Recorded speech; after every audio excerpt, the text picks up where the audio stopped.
ልጅ መውለድ ስለማልችል ባለቤቴ ፈታኝ እያለችን ነው። ይኸው ዲኤም አድርጋልኛለች በውስጥ መስመር አብረን ነው። 29 ዓመቴ ነው። ከባለቤቴ ጋር በትዳር 7 ዓመታችን ነው። ጥሩ ገቢ ያለው እና ቤቱን የሚወድ ሰው ነው። በጣም እንዋደዳለን። ትዳራችንም በጣም ሰላማዊ የሚባል ትዳር ነው።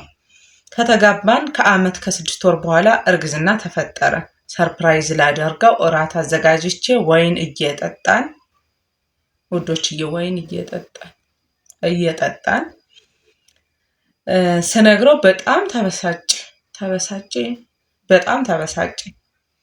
ምን ይዘን ነው ልጅ የምንወልደው? ባይሆን ቤት ሲኖረን እንወልዳለን አስወርጂው ብሎኝ እንዳስወርደው አደረገኝ አለች። ዓመት በኋላ ቤት መኪና ገዛን። ልጅ የት ይምጣ? አሜዚንግ። እንግዲህ ሴቶችዬ ተመልከቱ። ይሄ ብዙ ሰው ታሪክ ነው። በስመአብ የምር በጣም ነው የሚገርመው። ሁለታችንም ፈርቲሊቲ ምርመራ አደረግን። ነገር ግን ውጤቱን ስሰማ አበድኩ። መውለድ የማትችይው አንቺ ነሽ ተባልኩኝ። በውርጃ ሰዓት የማህፀንሽ ግድግዳ ጉዳት ደርሶበታል ተብዬ እስከ መጨረሻ መውለድ እንደማልችል ተነገረኝ። አዳምጡ እንግዲህ። አስወርጂው አላት። ከ7 ዓመት በኋላ ሁሉም ነገር ሲገኝ መውለድ አልችልም። ባለቤቴ ሌላ ሰው ሆነ። ይነጫነጫል፣ ይሳደባል፣ ይማታል። ጭራሽ መውለድ ስለማትችይ ፍች እፈልጋለሁ ብሎ ፈታኝ። በስመ አብ። እኔ አሜዚንግ። ይህን ነገር ማብራራት ሁላ አልችልም ማለት ነው። አስቡት እንግዲህ ሴቶችዬ። በራሱ ጥፋት አስወርጂው አላት። ከዛስ ምን ቢሆን ጥሩ ነው?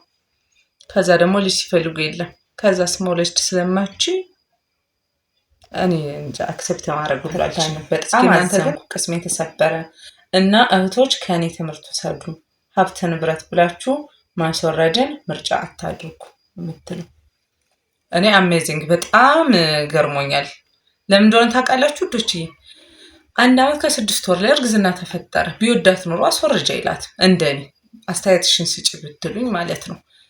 ያም ሆኖ ደግሞ እሺ አብሯት በተቀመጠ 7 ዓመት በኋላ በጣም እኮ ነው የሚገርም። ይሄ ደግሞ የብዙ ሰው ታሪክ ነው። እስኪ እናንተ ምን ትላላችሁ? ኮመንት ላይ አስተያየታችሁን አስቀምጡ።